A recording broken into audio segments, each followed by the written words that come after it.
smartphones become an endpoint for sending information.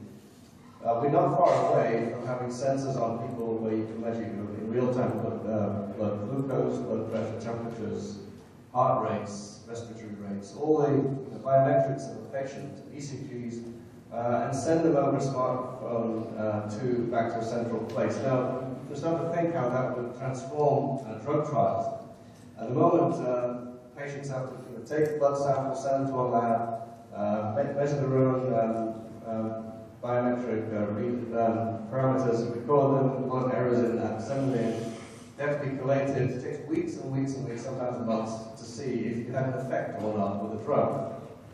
You can imagine now, because the world is going in real time. Everything's going from batch to real time. You can real time see that these 50 patients took a placebo this morning, these 50 patients took a drug, and you can physically see a difference in real time.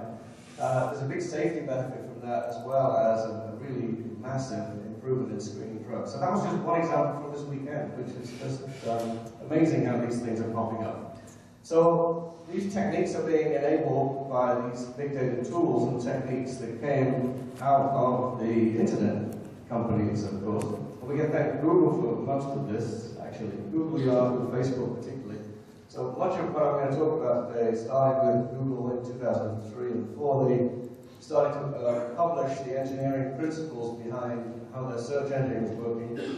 They never did publish the source code until much later, but until they moved on. But the engineering principles were taken up by Doug Cutting and a few others, and they formed. They originally had an open source project called Nudge, which they transformed into an open source project called Hadoop, based on these Google principles of parallel processing using commodity hardware, which I'm going to show you in a minute. And the Hadoop project was founded. The name Hadoop, if you hear it, came from interesting origins. Doug Cutting had a baby. The baby had a toy elephant. It was a yellow little stuffed elephant. The family called that elephant Hadoop, so he called the project Hadoop. And now the whole thing is called Hadoop. And all of the pieces of the Hadoop stack have animal themes. So we have zookeeper and hive and all sorts of add-ons that are all animal themes. So as I go through some of this, you'll see some animal themes pop up, and that's because Doug called the whole project Hadoop based on his baby's elephant. So nothing more than that. You'll actually see a little elephant up on my slide. So the elephant theme is all over this stuff. Thank you, Google, for doing that, and then the Yahoo guys and Facebook have been huge contributors. Only last week, if you connect with me on LinkedIn, you'll see I published the fact that Facebook last week open sourced a tool called Presto, which actually is not called an animal. I don't know why Presto is an animal thing. But Presto is a high-speed SQL add-on that will allow high-speed SQL queries on Hadoop and other NoSQL databases, which is really shaken up this industry because there's a lot of commercial people trying to come out with tools that would do that, and now Facebook's just open source Presto, which is going to be a really big help for us. Anyway, that's a bit of background, and we'll go through a little bit more before we do an exercise. So I'm going to, by the way, I'm going to 10 people in a minute, so prepare yourselves.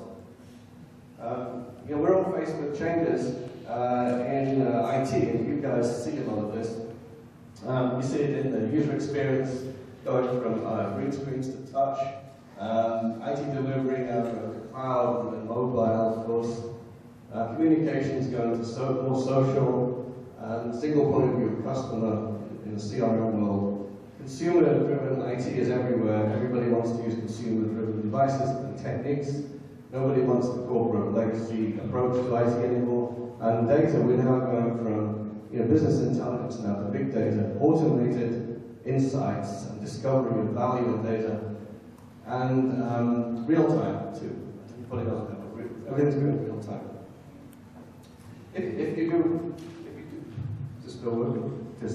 If you do a Google Trends, which this is done a little while ago, a few months ago, on Hadoop and big data, you see the rate of growth. You also see the concentration in geographies, and Jack from South Africa is represented there.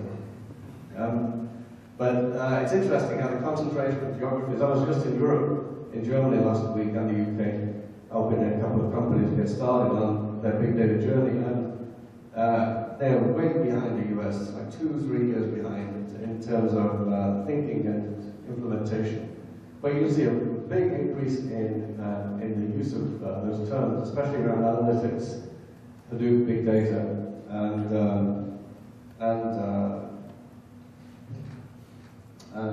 other tools. So first of all, why Hadoop exists in the first place? There's the elephant, first time. Hadoop, if you look at this chart, this is on the bottom axis, on the x-axis, is size of data. So we're all getting more and more data. So when I used to speak 2 years ago on this topic, Facebook had 100 petabytes of data, our photos and messages, all securely, effectively, hopefully. 100 petabytes of data in their production Hadoop cluster. They were adding 100 terabytes a day. Today, they have 300 petabytes in their production cluster. So in less than 2 years, they've tripled. And so it's a lot of stuff. And they now have over 1,000 people issuing 30,000 Presto SQL queries against that to do their own analytics. But they are growing at nearly 300 terabytes a day. And it's unbelievable to see the rate of growth. And that's going to be doubled again, easily, in the next 2 years. If you look at a traditional database, on the left side, we're all used to databases, whether that's SQL Server of some kind or a data warehouse.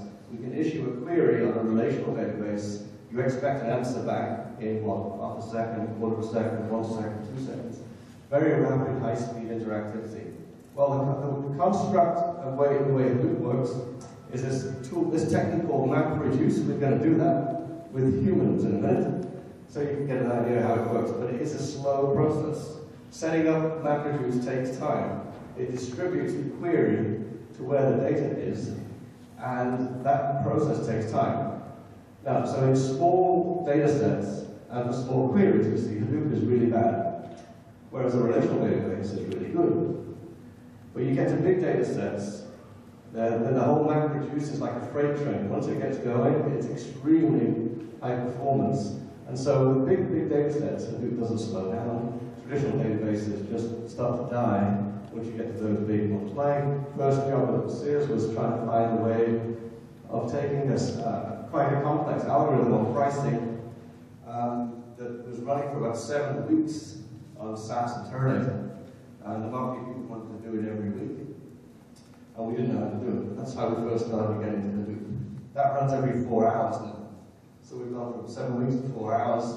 And that's what happens when you use these tools. Any questions, thoughts? So what we'll do, I think, because MapReduce and understanding MapReduce is important as a construct, I'm going to do the exercise now. So I'm going to need 10 people. So I'm going to have one person who's going to be my standard relational database. Now, I did make a mistake at one event. I can't remember when it was, last year or so. One person volunteered for this role. I didn't know they were a speed reader. And they actually screwed up the whole thing. So, if you're a speed reader, you can volunteer, but tell me, I'll pick the group. So I need 10 people. So I'll need one person who's going to be my relational database, and then we're going to make a human Hadoop cluster with 9 people, with 8 data nodes and a master node. So Chip says he's going to pick people if you don't come up and volunteer, because it's early on Monday morning and you just had your breakfast. But we're going to do it. I'm going to wait until we find 10 people. So it's up to you. Thank you. Oh, good. Not screwed. 9 more. It's not a big deal, honestly. It's, you might even like it. Watch it. Tell me why it's on. Yeah. Come on, Daniel. Any chance? 7, 8. 2 more. There we go. Okay. So, who wants to be the individual high-performance traditional database? Anybody want to do that? Well, you're good at SQL. He's good at SQL, guys. Okay, see you on that. Come. come at the end by yourself, and then you guys go across it now. I need eight people to be, in a Hadoop cluster, you can have thousands, like the Facebook example, we'll see it, we have around 800, 700 data nodes in the production cluster. They're all the same, they basically have memory, CPU, disk. They're kind of dumb, they're kind of dumb because they don't do much. They just sit there with the data waiting for a query to be given to them, they execute the query. And they have no coordination role, they just do the storage, do the work. In a Hadoop cluster, you have master nodes that control the cluster. Usually there's 7 of those. There's name nodes, secondary name nodes, job trackers, zookeepers, HBase masters. I'm not going to bother with all that complexity. I'm going to have one master node who's going to control this cluster. Who wants to be the master node? Danielle. You want to control this cluster, right? Oh, okay. You don't know. So these guys are 8 nodes. You're the master, okay? And what's going to happen is we're going to put some data into our 2 databases. So when you put the reason Hadoop can parallel process, it's all about parallel processing, is in the old days of parallel processing, if any of you wrote code on Cray machines or whatever, you have to write a lot of the techniques around parallel processing. You have to write that into your own code. What the clever part about what Google did is they came up with this super clever idea called MapReduce, where the data is parallel processed by virtue of where it is put in the cluster. So when you put a piece of data into the Hadoop cluster, it is broken up into blocks of data and spread across the cluster. When you query that, each piece of the cluster, each node, only queries their little piece of the data. And so if you have 1,000 nodes and they all have a piece of the data, they all participate in the query, doing it on their own piece. That is a super simple technique because you don't have to write any code. I can write the same code. I can write a grep command in the terminal on one node, and I can write a grep command in the terminal on a Hadoop cluster, and it will be exactly the same code, pretty much, and will parallel process just by virtue of the data being split up across the cluster. Do you get the idea? You'll get it when you see it. So what's going to happen here is when I ingest a piece of data into my database here, Matthew, get this here. There's 8 lines of text here. So I've got 8 data nodes. So when I give Matthew, he's a traditional database, so I'm going to give it to him. He's going to ingest it into a SQL database. So I'm going to say, there you are, Matthew, there's a piece of data for you. And he's got it, right? So when I do the same with Hadoop, it's going to be different.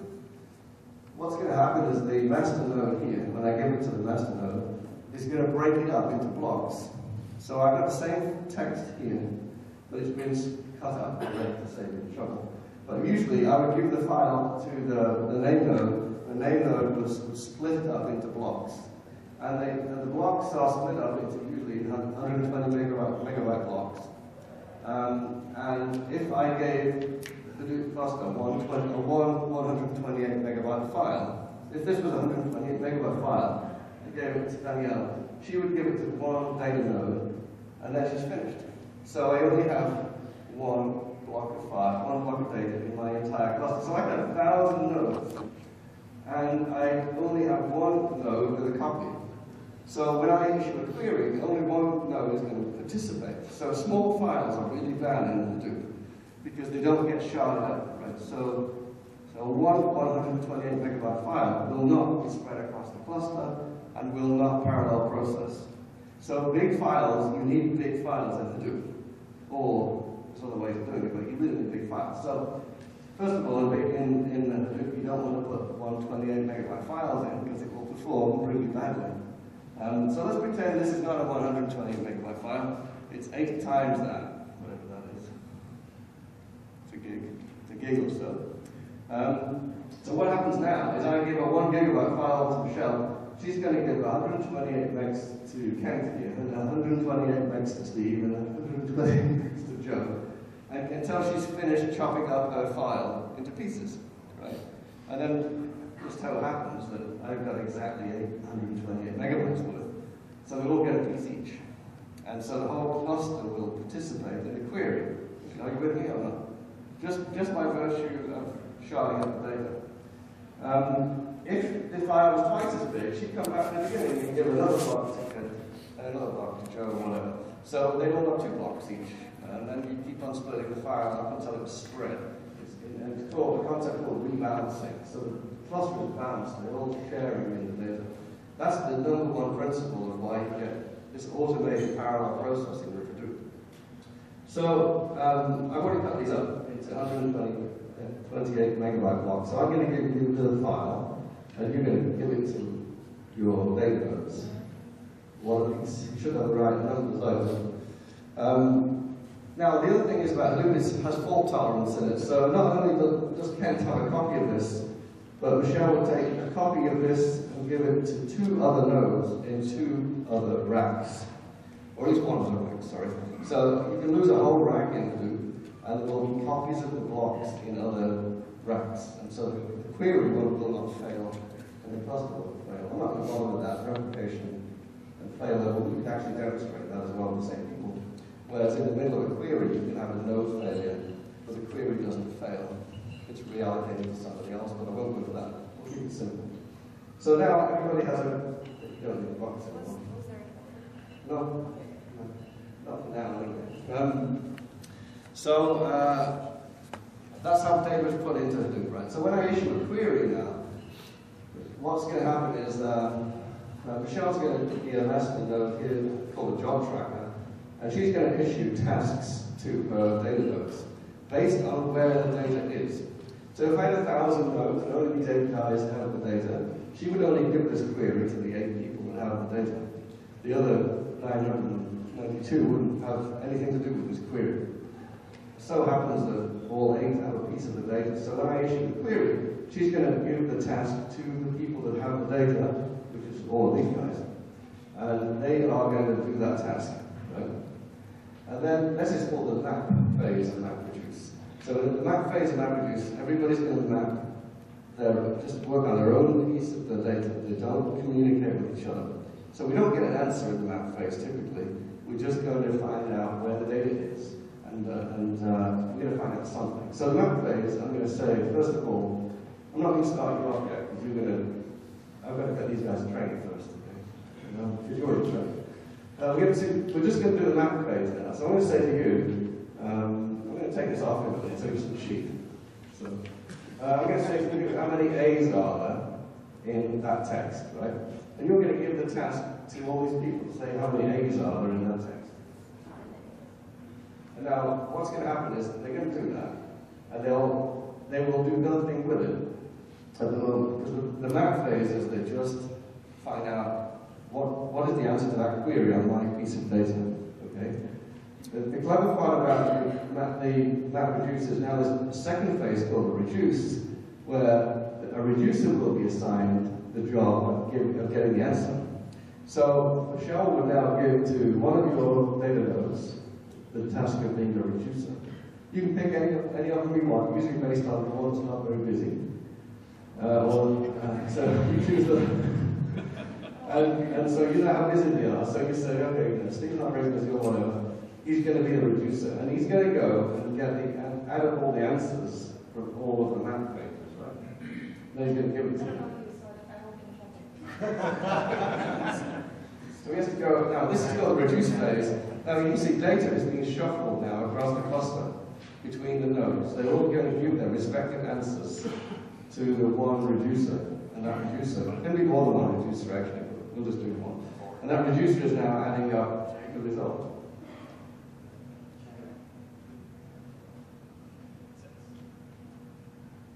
And then when the reducer's finished, you send his answer back. He gets the answer right. You send the answer back to Shelley. And Danielle, sorry. Yeah, and then Danielle gives it back to me as the person who asked the question, right? So I have my answer. And that was a map and a reduce phase in Hadoop. Now, you can have multiple map, reduce, map phases in a job, but this was a simple one, right? But this is the principle of parallel processing. When you put the data in, it's broken up into blocks. The people that have the data do the work.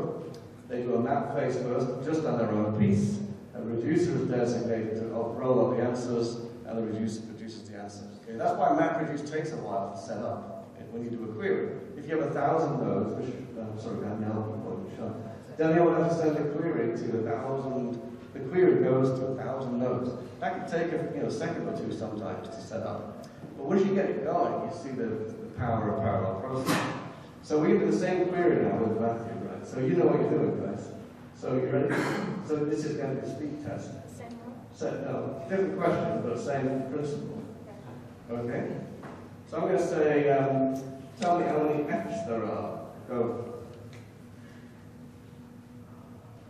You're racing him this time.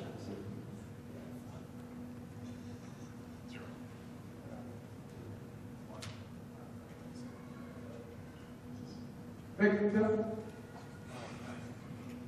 Yeah. So you can. Okay, waste of time. Not too slow. So that's why. That was only 8 nodes. Now I'll give you an example. So this just happened in the last week, and we just reviewed with a project, a logistics company in Chicago, who ships lots and lots of Pepsi bottles and cans around the world. Actually, this was a U.S. shipping exercise. They have to price up these big shipping pricing jobs for Pepsi, and they have to get back to them quickly on a price. This is based on trucking route, availability, fuel, weather, all sorts of things. So they have this complex algorithm that they developed years ago, and they're a very rapidly growing company. It was written in SQL, and it was okay when they were a smaller company, but now they're a big company. This algorithm on a very large shipment can take up to, I think they were saying up to a day. It typically takes like 10 hours, sometimes 15 hours. And they want to get back in minutes preferably to their customer. So we said, okay, we'll try it. They didn't really believe it would work, so we said we'll do it as a freebie for them, and they don't even pay us. They don't have to pay us if it really worked. So we said, how fast would it have to be for you to be happy? And they said, if it takes 10 hours now, we'll give you a data set that takes 10 hours. We'll be happy if it's less than an hour. And I just had the final email this morning, but we had a phone call with them on Friday, where it ran in 22 minutes on Amazon's Elastic MapReduce. We got it back down this morning to even less than that. So we can probably run that in 15 minutes on $6 worth of Amazon cloud fees in 6 minutes, compared to their environment, which is about 10 hours. So it's exactly this principle. We took the same SQL and broke it up, broke the data up, and it wasn't very big data in this case. This was only a few gigs of data. So rather than 128 megabyte blocks, we chose very small blocks, but the same principles. So then all 20,000 of those shipping calculations were done in parallel. And you see the power of that. It's incredible to see the difference. So does that give you an idea of map from the reduce? It's an important concept because you're going to see MapReduce quite a bit in your lives, I think. Is that okay? Now, if you did have a failure, we want relevance. It's quite easy to have failures in the nodes, and you don't even notice because they all have copies of each other's data. So the job tracker just reissues the task to that one, and one that's not failed. And blacklist is the one that did fail. It takes that node out across until the outline comes back. So it's fault tolerant and very fast. So thank you for the volunteers. Thank you very much.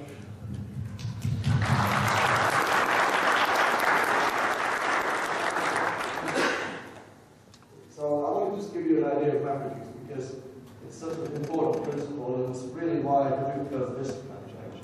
Why big data sets, because big data sets are spread by virtue of being block-based. They're spread over more nodes. And so if you have a big cluster, like Facebook with several thousand nodes, or many thousand nodes, and they're large files, they're spread over those thousands of nodes. And when you issue a query, then thousands of nodes participate in it. Is that okay for everyone? Because that's a big, important step. If you're in IT and certainly in the private sector, but I'm sure you're something similar, some of these are the trends that are really changing the way IT management is approaching things. That is self-service. So businesses and users want self-service of data.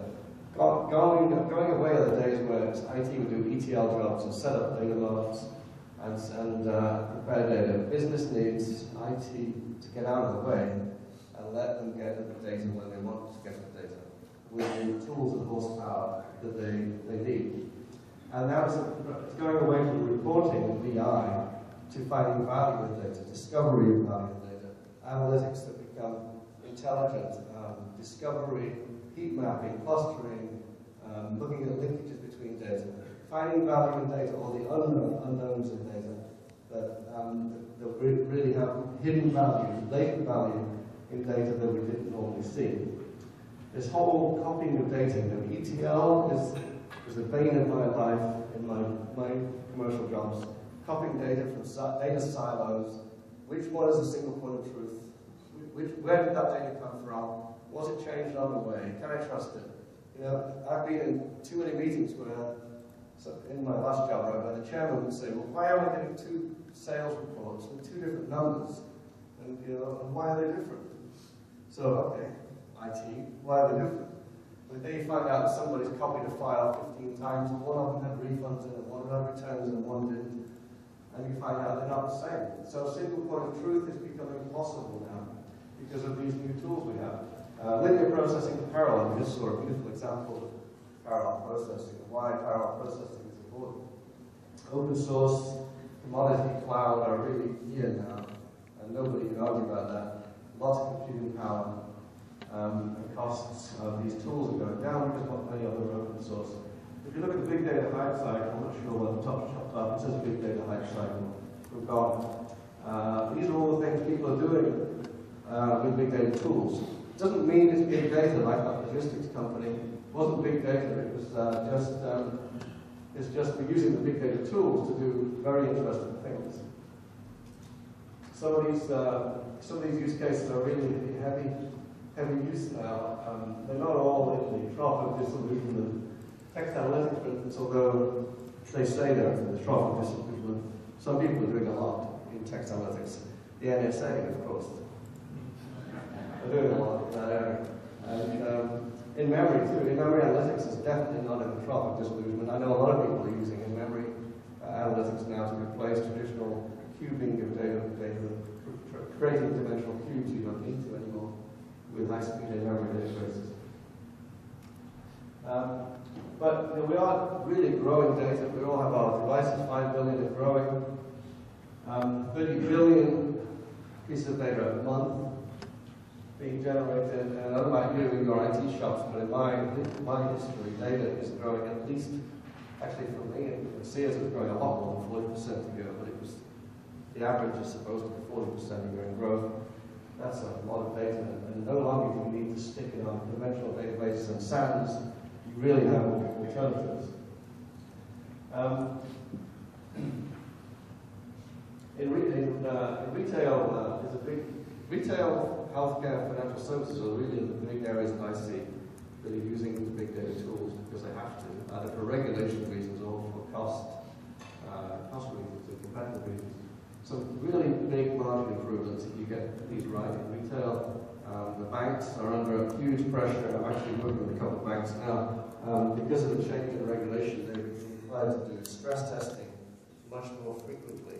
And it's interesting, just in case you've never been across a bank stress test while you're involved, it's pretty interesting. Because they're mostly mainframe based. And now they have these models where they stress test their bank and their customer portfolio. In other words, the government would say, okay, let's assume interest rates, 10-year note is going to be 3.1% in February 2015, and they'll give them a whole list of parameters that the economy might have. And then they'll say, okay, let's assume you have 10% delinquent accounts on mortgages and 5% on this account. They'll give them a whole scenario and say, okay, stress test your company on that, give us the results in 3 days. Now, the banks can do those stress tests, but the algorithms to do the stress tests are really complicated. And at the moment, they run them on mainframes, and they take days to run those models in the case of some of the big banks. But now they're being asked to do many, many more models. The government's saying, I need these 20 models tested next week, or I need 50 done in the next month.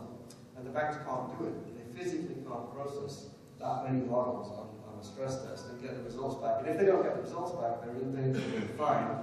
We just saw JP Morgan pay 30 billion in fines for all sorts of trading problems. And they don't want to get on the wrong side of the regulators. And so they have to go faster. They use some of these big data tools we just talked about to go faster because they're being forced to by the regulation. Healthcare is the other big area where reimbursement, controlling reimbursement, or reducing the incidence of infection or cardiovascular disease is changing now because hospitals used to be paid for every time they treated us, so they only do as many tests as they can, as many x-rays as they can, and as many visits as they can because they got paid for that. That's all changing now with the healthcare reforms, where they only get paid for treating you once, and the outcome has to be a good outcome. If they have a bad outcome, they don't even get paid. So heart failure now, they get paid for the first visit, stay in hospital, they'll pay for that. If they discharge you, you come back for a second visit for the same problem, they don't get paid for it anymore.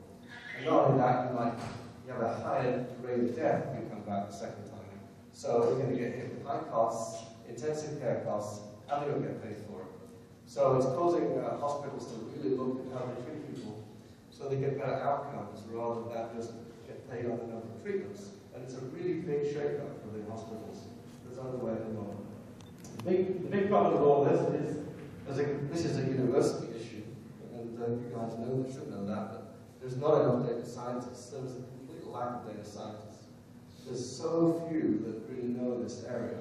I have a definition of what a data scientist is somewhere later on if you're interested. But the universities have to be training more people with these skills.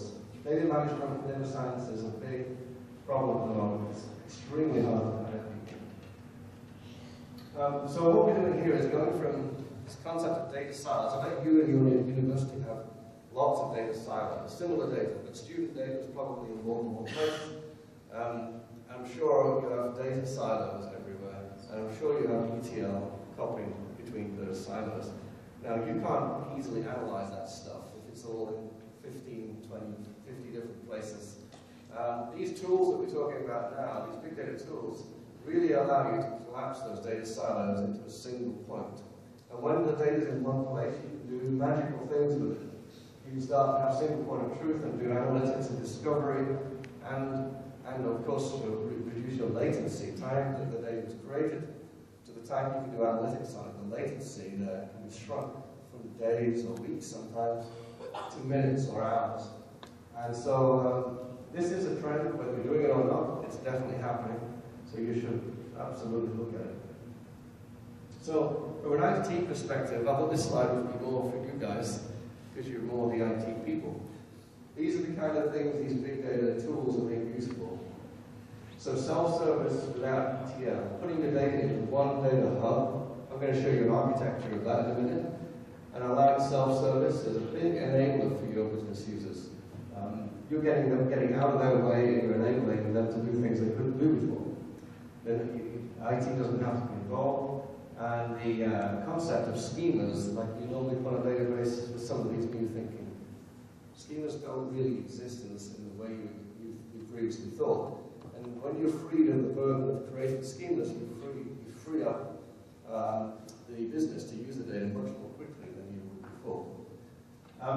So ETL, the whole ETL thing, if you're familiar with ETL, is a real challenge. I used to have lots and lots of people doing ETL when I was at Sears, and we really reduced that a lot by just scrapping traditional ETL concepts and changing our data management to be this hub and spoke model. It's very freeing once you can do it. Latency, I just talked about that. The time the data is created, the time the data is, you can analyze it. You want to shrink that to preferably seconds or minutes rather than days or weeks. And you can certainly do that.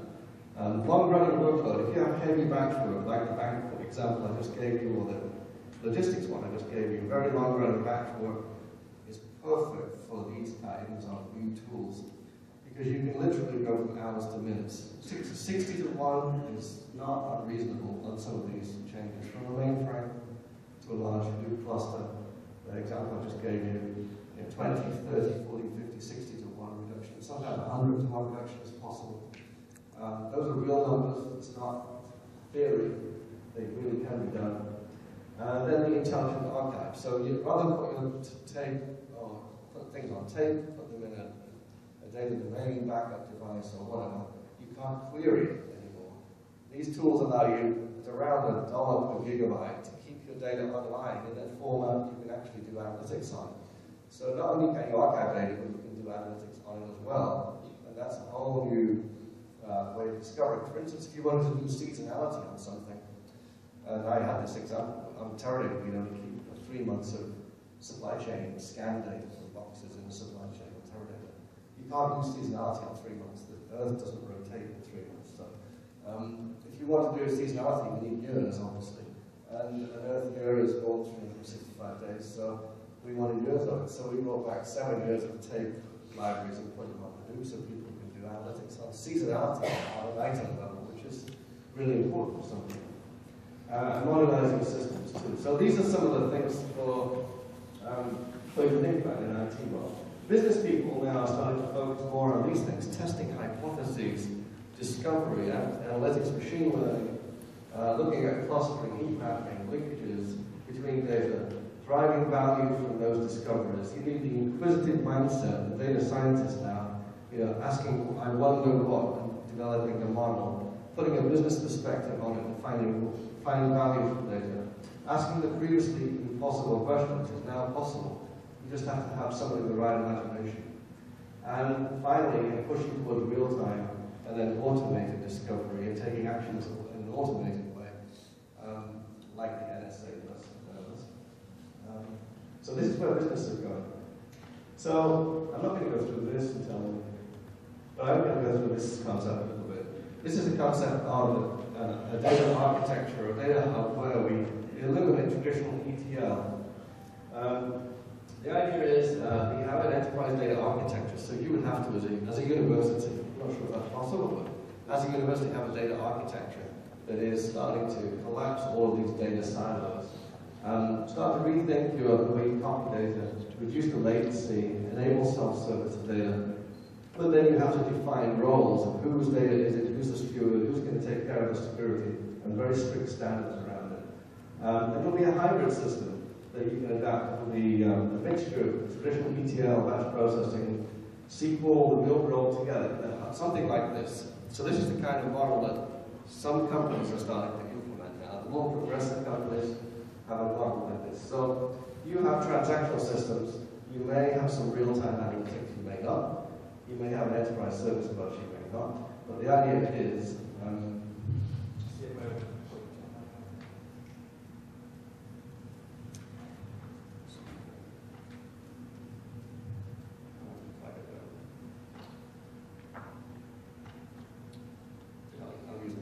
so we have transactional systems feeding some real-time analytics, maybe a service bus too. I don't know if you have that. The idea is inside a Hadoop cluster to get 100% of your source code.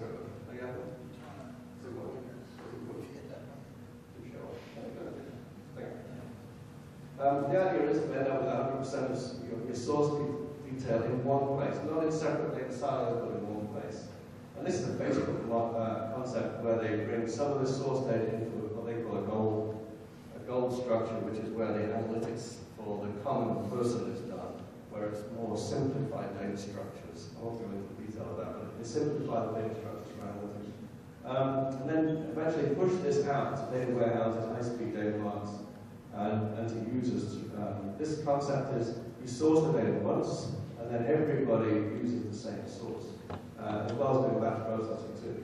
So the idea is to source once, reuse, drives efficiency, reduces data silos, reduces latency, it increases time to value, it's massively improved analytics and discovery, and reduces costs. So these kind of data hub models are really getting some traction, and you may or may not be able to use that in a university setting, I'm not sure, but companies certainly are, and it really drives efficiency. And this is another way of looking at the layering of data, the concept of layering the data inside one hub. I'm not going to go into detail, we don't have time, but the concepts of it all there. Now the other thing is talent and skills, right? So to do this, you can have some skill considerations. Certainly, the existing people can be trained to do things like operations monitoring, integration, data modeling, development. Those are fairly traditional skills, they can learn. And unfortunately, need strong Linux and Java skills. This whole language we went over requires a good understanding of Java. Not impossible to retrain people, but it is certainly something that you've got to consider. I think database management and sourcing is pretty similar concepts to the way we do it today, although there is new tools involved. So, but again, people can be trained. It's not overwhelming. Data modeling is very different. Modeling data in traditional databases, modeling data in NoSQL and big data tools is very different. And it's one of the most difficult things to retrain people. They make big mistakes when they first start. Application development, the big language, thank you to Yahoo. Yahoo developed mostly, thank you to Yahoo, mostly developed big, fantastic language that writes MapReduce on the back end. It's very efficient. And anybody that's serious in this space should learn the big language. And then reporting tools, I'm not going to go into that, there's a lot of options in reporting. I want to stop for a minute and do some Q&A. And then security, of course, big deal. When you put all your data in one place, you better make sure it's secure. And that is one of the biggest issues that people, when they first start doing this. But it's certainly possible, it has to be considered. Actually, ironically, just for a laugh, the best security on to do is some ex-NSA guys. They formed a company called Squirrel, and if you're really serious about security on to do, you go to these guys who really know security. And they are all ex-NSA guys. And they're really good, they're smart. But that's why they left, they really have a very special skill set. And then data science and data discovery. This is a big gap in the market. This is where the universities really have to help. A data scientist here is this sort of person, as it says here, it's part artist, part, somewhere it says part artist, part whatever, it's somewhere there, isn't it? It's part artist as well as part scientist and analyst. And it's a skill set that is extremely difficult to find. And we need more of it. I have a slide somewhere that says how many we need. We already went over last time. So there's summary of skills. The skill thing is an issue. You can't retrain a lot of people. Some skills are really in short supply. So I'm going to give you one example of sentiment analysis. So suppose you wanted to find out sentiment. Okay, so if you wanted to follow up your university, the tweets, or let's say, I don't know if you have an internal social network or not. If you do, you probably have access to that because you're the IT guys. If you wanted to do analytics on Google Analytics or on any comment-based, blogging-based website or tool that you may have about the university, and you want to find out what students think about individual professor or department or course or whatever, this kind of thing could definitely work for you. So you have data that is public, of course, but you also have a lot of private data. So you probably have private data of the type I just described and access to it. If you do, then you can start to do things like sentiment analysis on that. The way you would build that out in a data hub concept, and then you would need a data dictionary and sentiment rules. And what that is actually not as complicated as it sounds.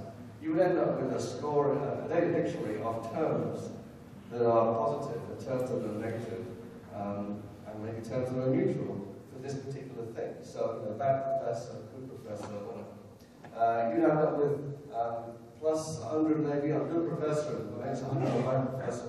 Terrible class, good class. You could all give them scores from, say, minus 100 to 100. And you would have a data dictionary of words and phrases that are from very positive to very negative.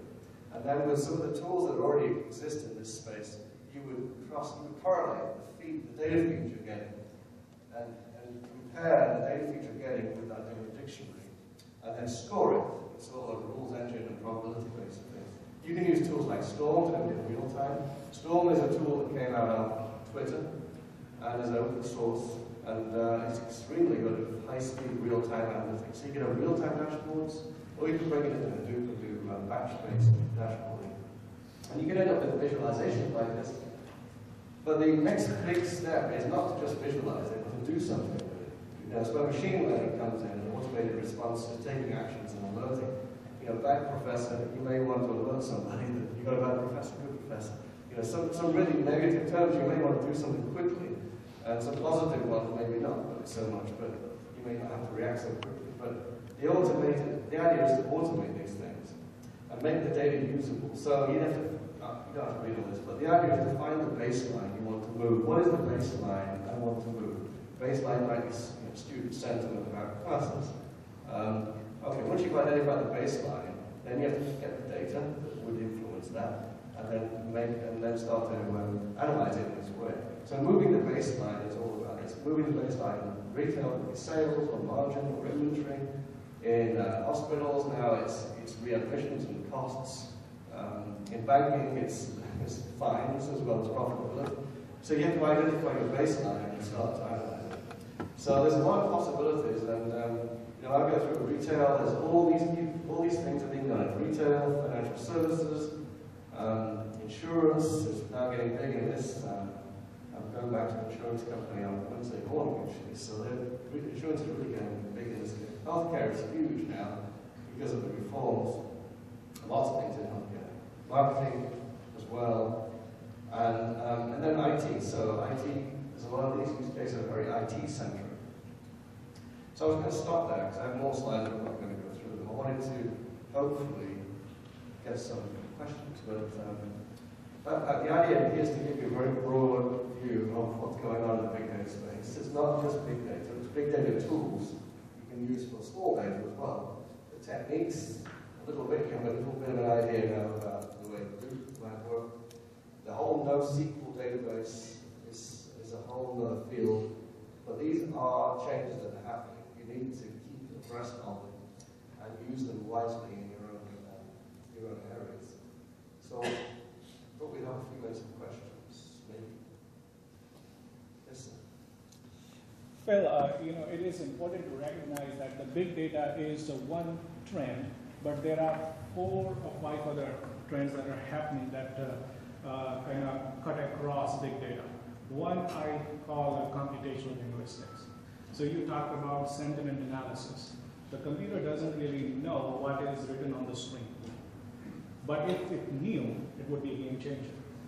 So in computational linguistics, the work is being done to allow the computer to have a comprehension and understanding of text.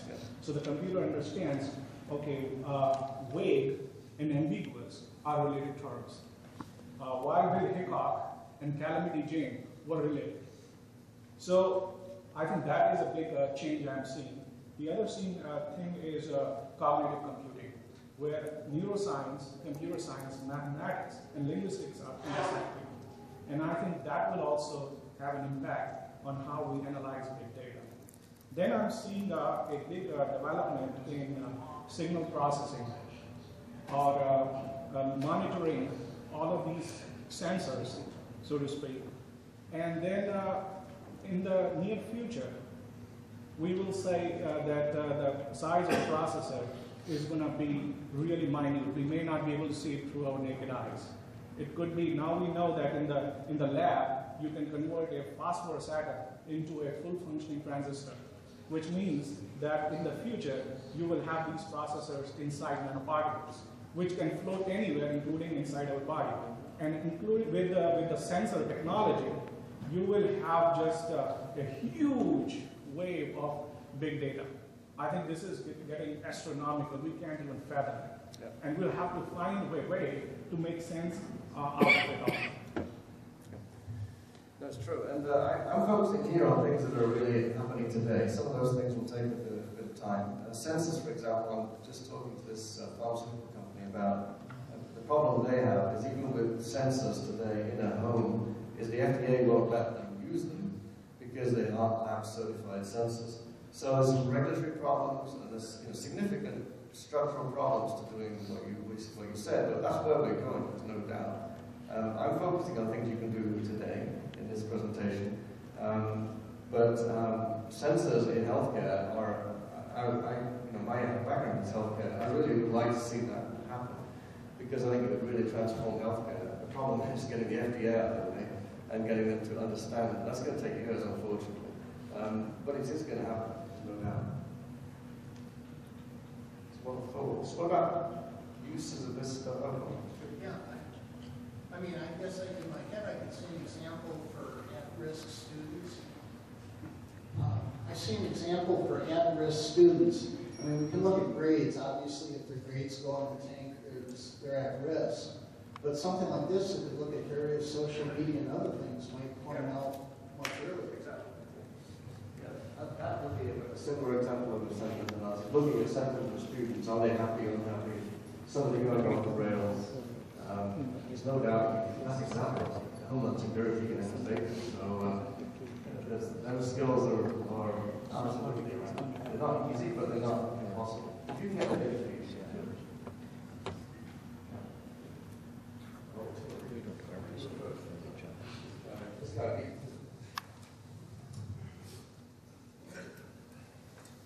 Thanks. I wanted to ask, the UW system library catalog is a vendor-hosted system, and it's currently running on, we believe, a whole bunch of oracles, but they're moving to a Hadoop Cassandra architecture in next spring, which will be great because the time it currently takes to index and duplicate and preparize 17 million plus records in several days, and we're looking forward to the speed increase. But given that it's a vendor-hosted system, could you talk to some of the potential downsides we might see? What risks should we look for on the upside? Should we expect them to charge us less since it won't be on Oracle anymore and it'll be on its open source software? But what should we look out for? Yeah, there's a lot of practical moving to exactly that actually. So we just moved an Oracle system to Hadoop for a large company, and that's going to save about $3 million a year. So one of the reasons is cost. Cost is a big one. And you will get much better performance on Cassandra compared to Oracle, massively different. I mean, Cassandra you can queries on Cassandra and the congestion in individual insertions in Cassandra in less than 20 milliseconds, usually microseconds, not milliseconds. But it's no SQL, so you have to get used to that. The vendor hosting thing shouldn't be an issue, except the only issue with that is data latency. Data, but you're doing it today, so it shouldn't be an issue. The security questions that hosting people have, especially in healthcare financial services at the moment, will not touch cloud. They can't go into even a proof of concept in the cloud because they're scared to death of the data going out. I mean, books probably doesn't matter, right? Unless it's personal data, but security is obviously the first question. Latency and data movement is the next one. So if you're doing hosting on Amazon, for instance, it looks really cheap, unless you start to move a lot of data in and out, and then they really rack up the costs if you do that. So security might not be an issue for you. Latency and data movement is amazing. So I don't think you have many issues, actually. You should see some good benefits. Oh, sorry.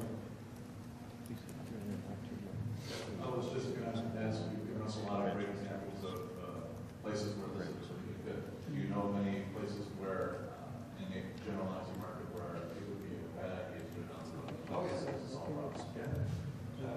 Yeah. MapReduce and Hadoop is terrible for high-speed interactive SQL. So if you have a database that's just a few megabytes or gigs rather, so make it terabyte too, and you need very high-speed interactivity, very quick lookups, very quick insertions, then don't even touch because it's going to, it'll kill you. It'll be extremely slow and not suitable. There are tools though, like Hadoop, Cassandra, or HBase, or Mongo.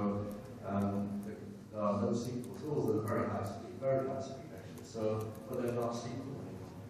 And so some people absolutely have SQL because that's unfortunately the world is trying to SQL on tape.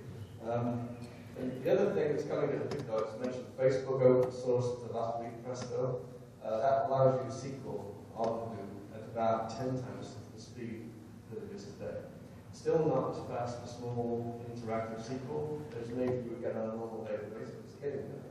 And as that improves, we're probably, in my mind, 2 years away from high-speed SQL on Hadoop. When that happens, look out data warehouse people, because if you're paying, like I just did, $20 million for a Teradata machine, and now you don't have to, it's going to be a big shake-up of the data warehouse service when high-speed SQL really happens. But today, high-speed SQL is not a good place.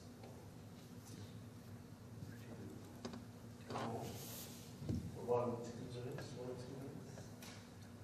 Any use cases here come up? In fact, just a couple. You're on way off. You're first though. You got a big voice? Yeah, I have a big one. I have a question in regards to the I think it's a privacy. good solution for What small tools are you institutions. putting in place to protect individual data privacy within your Hadoop clusters?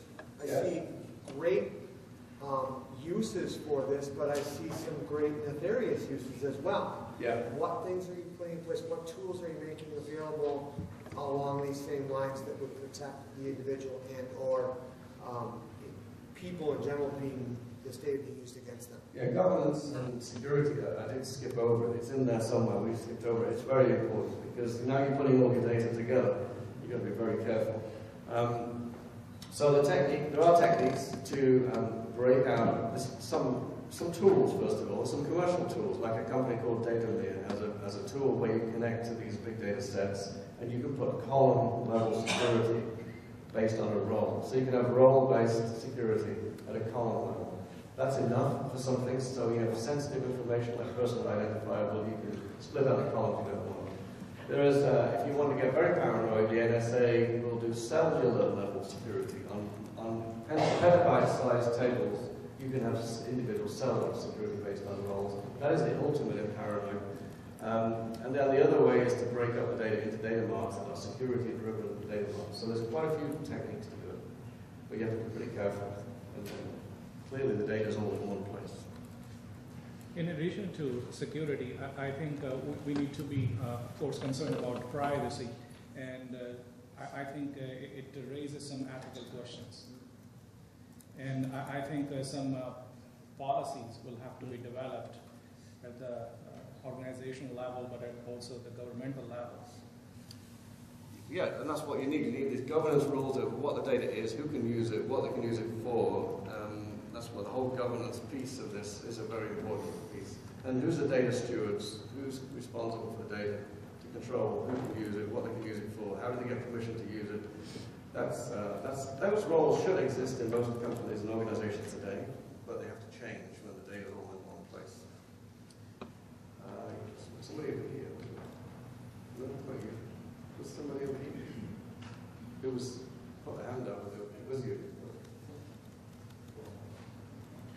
Was it you? You got to say something. All right.